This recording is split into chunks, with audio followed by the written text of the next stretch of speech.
హైదరాబాద్ లో ఐటీ అధికారుల సోదాలు కొనసాగుతున్నాయి. తెల్లవారుజాము నుంచి సినీ నిర్మాతలు, మూవీ నిర్మాణ సంస్థలు టార్గెట్ గా తనిఖీలు కంటిన్యూ అవుతున్నాయి. సినీ నిర్మాత దిల్ రాజ్ తో పాటు మైత్రి మూవీ మేకర్స్ ఇళ్లు, మ్యాంగో మీడియా సంస్థ కార్యాలయాల్లో ఐటీ అధికారులు సోదా చేస్తున్నారు. ఏకకాలంలో 8 ప్రాంతాల్లో అధికారులు దాడులు కొనసాగుతున్నాయి.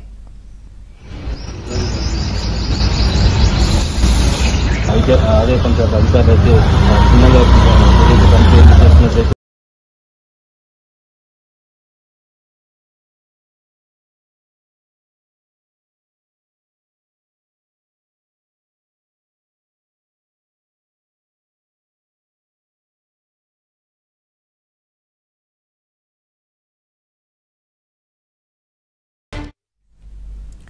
మనం చూస్తున్నాం. హైదరాబాద్ లో ఐటీ అధికారుల సోదాలు కొనసాగుతున్నాయి. తెల్లవారుజాము నుంచి సినీ నిర్మాతలు, మూవీ నిర్మాణ సంస్థలు టార్గెట్ గా ఈ తనిఖీలు కంటిన్యూ అవుతున్నాయి. సినీ నిర్మాత దిల్ రాజ్ తో పాటు మైత్రి మూవీ మేకర్స్ ఇళ్లు, మ్యాంగో మీడియా సంస్థ కార్యాలయాల్లో ఐటీ అధికారులు సోదాలు చేస్తున్నారు. ఏకకాలంలో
మనం చూస్తున్నాం. ABN exclusive. హైదరాబాద్ లో ఐటీ అధికారుల సోదాలు కొనసాగుతూనే ఉన్నాయి. తెల్లవారుజాము నుంచి సినీ నిర్మాతలు, మూవీ నిర్మాణ సంస్థల టార్గెట్ గా ఈ తనిఖీలు కంటిన్యూ అవుతున్నాయి.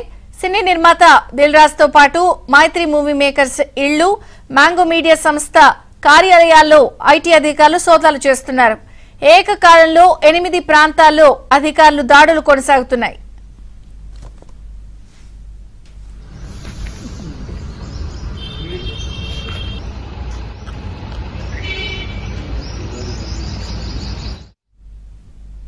హైదరాబాద్ లో సినీ నిర్మాతల ఇళ్లు, కార్యాలయాల్లో ఐటీ సోదాలు కొనసాగుతున్నాయి. 8 ప్రాంతాల్లో ఏకకాలంలో ఈ సోదాలు ఉదయం నుంచి కొనసాగుతున్నాయి. పూర్తి అప్డేట్స్ మా ప్రతినిధి ప్రవీణ్ అందిస్తారు. ప్రవీణ్,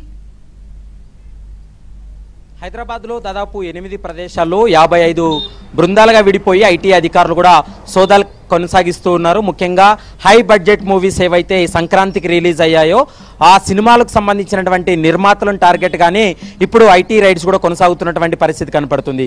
దాదాపు 8 ప్రదేశాల్లో 55 బృందాలుగా విడిపోయి ఐటీ శాఖ అధికారులు ఈ యొక్క దాడులు కూడా చేస్తున్నటువంటి పరిస్థితి కనపడుతుంది. ముఖ్యంగా దిల్ రాజ్ తో పాటు అతని కూతురు, మరోవైపు వారి కార్యాలయాల్లో, ఇళ్లలో కూడా సోదాలు కొనసాగుతున్నాయి. ఎందుకంటే దిల్ రాజు సంక్రాంతి కోసం 2 భారీ బడ్జెట్ సినిమాలు కూడా నిర్మాణం చేయడం జరిగింది. ముఖ్యంగా గేమ్ చేంజర్ అనేటువంటి సినిమా హై బడ్జెట్ మూవీ, మరోవైపు దాని తర్వాత సంక్రాంతికి వస్తున్నామనేటువంటి మూవీ కూడా ఇప్పుడు భారీ లాభాల్లో ఉంది. కాబట్టి ఆ 2 సినిమాలు కూడా దిల్ రాజ్ బ్యానర్ నుండినే విడుదలైనాయి. కాబట్టి దానికి సంబంధించినటువంటి ఐటీ రిటర్న్స్ పైన, మరోవైపు ఎంత ఆదాయం వచ్చిందనేటువంటి అంశాలన్నిటిపైన కూడా పూర్తి స్థాయిలో ఐటీ శాఖ అధికారులు అయితే మాత్రం ఈ సోదాలు కొనసాగిస్తున్నటువంటి పరిస్థితి కనపడుతుంది. ప్రస్తుతం మనం చూస్తున్నాం దాదాపు 6 గంటల నుంచి కూడా ఈ సోదాలు కొనసాగుతున్నటువంటి పరిస్థితి కనపడుతుంది. సాయంత్రం 6 గంటల వరకు కూడా ఈ సోదాలు కూడా కంటిన్యూగా కొనసాగేటువంటి అవకాశం అయితే స్పష్టంగా కనపడుతుంది.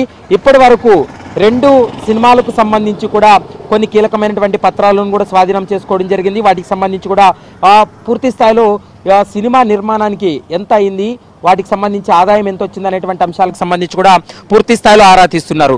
మరోవైపు గేమ్ చేంజర్, సంక్రాంతికి వస్తున్నామనేటువంటి సినిమా ప్రొడ్యూసర్ ఇళ్లతో పాటు పుష్ప 2కు సంబంధించినటువంటి మైత్రి మూవీ సంబంధించినటువంటి ప్రొడ్యూసర్స్ ఇళ్లలో కూడా ఏకకాలంలో సోదాలు కొనసాగుతున్నటువంటి పరిస్థితి అయితే కనపడుతుంది. ప్రస్తుతం దిల్ రాజ్ ఇంటితో పాటు ఆయన సోదరుడు శిరీష్, కుమార్తె అన్సితారెడ్డి ఇళ్లలో కూడా ఏకకాలంలో సోదాలు కంటిన్యూగా కొనసాగుతున్నాయి. ఇప్పటికే ఐటీ శాఖ అధికారులు దాదాపు దాదాపు 5 బృందాలు కూడా ప్రస్తుతం అయితే ఈ సోదాల్లో ఉన్నటువంటి పరిస్థితి కనపడుతుంది. ముఖ్యంగా జూబ్లీ హిల్స్ లోని అన్సిత ఇంటితో పాటు కార్యాలయం, మరోవైపు అటు బంజారాహిల్స్ పోలీస్ స్టేషన్ పరిధిలో కూడా దిల్ రాజు ఇంట్లో కూడా సోదాలు కంటిన్యూగా కొనసాగుతున్నాయి. మరోవైపు ఎన్సీహెచ్ఆర్డీకి సంబంధించినటువంటి ఎన్సీహెచ్ఆర్డీ పక్కన ఉన్నటువంటి మైత్రి మూవీకి సంబంధించినటువంటి నిర్మాతల ఇళ్లలో కూడా ఏకకాలంలో సోదాలు కొనసాగుతున్నటువంటి పరిస్థితి కనపడుతుంది. దిల్ రాజు సతీమణి వైగారెడ్డి ఇంట్లో కూడా ప్రస్తుతం అయితే సోదాలు వారి కుటుంబ సభ్యులలో కూడా సోదాలు కొనసాగుతున్నాయి. మరోవైపు వీరికి ఎకనామికల్ గా అంటే ముఖ్యంగా సినిమా నిర్మాణం కోసం వాళ్ళకు పెట్టుబడులు పెట్టేటువంటి వ్యక్తుల ఇళ్లలో కూడా ఏకకాలంలో సోదాలు కొనసాగుతున్నాయి. ఆర్థిక లావాదేవీలకు సంబంధించి వివిధ పత్రాలను అధికారులు పరిశీలిస్తున్నారు.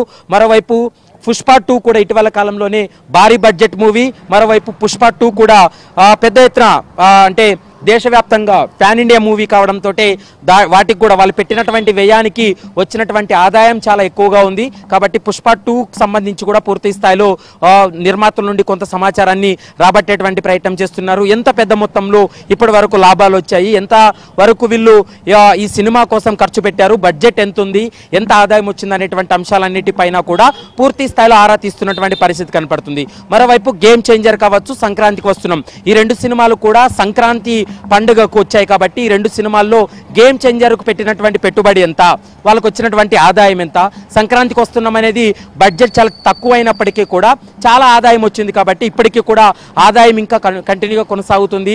ఆ సినిమా కూడా భారీగా సక్సెస్ అందుకుంది. కాబట్టి వాటిపైన పూర్తి స్థాయిలో ఐటీ అధికారులు కూడా ఆరా తీస్తున్నారు. వీళ్ళు పెట్టినటువంటి పెట్టుబడికి సంబంధించినటువంటి పత్రాలన్నీ కూడా పూర్తి స్థాయిలో పరిశీలిస్తున్నటువంటి పరిస్థితి అయితే కనపడుతుంది. ఈ రోజు సాయంత్రం వరకు కూడా సినీ నిర్మాతల ఇళ్లలో ఈ ఐటీ సోదాలు కూడా కంటిన్యూగా కొనసాగేటువంటి అవకాశం ఉంటుంది. ఐటీ సోదాలు ముగిసిన తర్వాత అధికారికంగా దిల్ రాజు కూడా మీడియాతో మాట్లాడేటువంటి అవకాశం ఉంటుంది. కేవలం వాళ్ళు వెరిఫికేషన్ కోసం మాత్రమే వచ్చారా, లేకుంటే ఐటీ దాడుల్లో ఎలాంటి అంశాలను వాళ్ళని అడిగి తెలుసుకున్నారు, ముఖ్యంగా ఈ ఐటీ దాడుల తర్వాత ఏమైనా పెనాల్టీ విధించారా అనేటువంటి అంశానికి సంబంధించి కూడా దిల్ రాజు సాయంత్రం మీడియాతో మాట్లాడేటువంటి అవకాశాలు అయితే కనపడుతున్నాయి. Thank you Praveen.